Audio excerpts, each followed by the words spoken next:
गवळीचा विषय पोवा लिंबली उडवा पुसून टाका हवाई करून ठेवा नको तो नाहीसा करून टाका पण प्रत्येक शब्दाकार गवळीच्या लक्ष असावं म्हणून म्हणायचं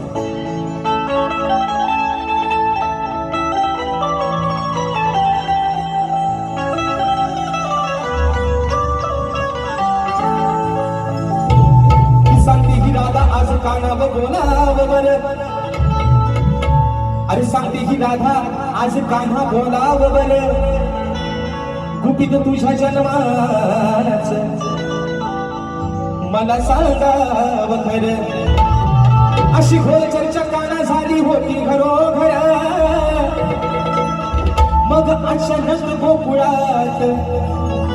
अहो कुठून म्हणती बघा आला विषय कसा आहे शाहीर विषय कसा आहे गवळणीचा राधा काय म्हणते कान्हा अरे 14 वर्षाला माझ्या लक्ष लागलं होतास पण तुझ्या जन्माची कथा राधा काय सांगते तुझा जन्म आज देवांचा अवतार युगायुगाचा अवतार आहेस पण तुझा जन्म काही साधा नाही अरे मरताना पण तुझ्या नशिबी भोग होते आणि जन्मताना पण तुझ्या नशिबी भोग होते विशेष शाहिरी गवळणीचा कसा अंगाय तू सांगू ना स्वतःच्या अंगा ओढून घ्या म्हणाल मला बोलला ऐकलं ना सुरुवात करता सुरुवात नाही बुवा विषय कसा अंगाय का म्हणून म्हणायचं अरे काना आता तू नाही रे छोटा काना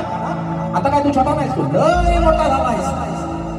काला काय छोटा आहे हाताला गावल का रगीला आहे म्हणून म्हणते अरे काना आता तो नाही रे छोटा मग जन्माचा तुझ्या इतिहास मोठा मग झालाय पश्चातापाचा विषय कसा आहे अरे काना तू आता नाही रे छोटा मग जन्माचा तुझ्या इतिहास मोठा आता झालाय पश्चातापाचा आहे विषय व्यापाचा कान्हा अरे आहे हा विषय व्यापाचा म्हणाय तुला एका बाबाचा काय रे बरोबर आहे विषय व्यापाचा कान्हा म्हणाय तुला एका बाबाचा अरे विषय कसा आहे वसुदेवाला तिला जन्म दिला बरोबर आहे ना वसुदेवाने देवकीचा बाळ तुझ्या जन्माची पण एवढी कथा एवढी निरागस होती वसुदेवाचा बाळ देवकी वसुदेवाचा तो बाळ आणि नंदराच्या यशोदे मातेनं त्या नंदराच्या न तुला त्या मथुरेत आणलं गोकुळात आणलं मथुरेतून वसुदेवा असा शाहीर विषय म्हणजे तुझे बाप किती ते आल्यावरती सांगतो म्हणून म्हणते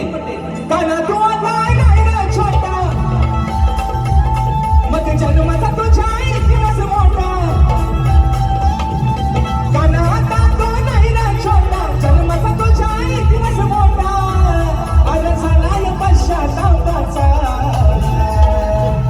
आधी विषय व्यापाचा आधी विषय व्यापाचा नाही तुला एका बापाचा आधी विषय व्यापाचा नाही तुला एका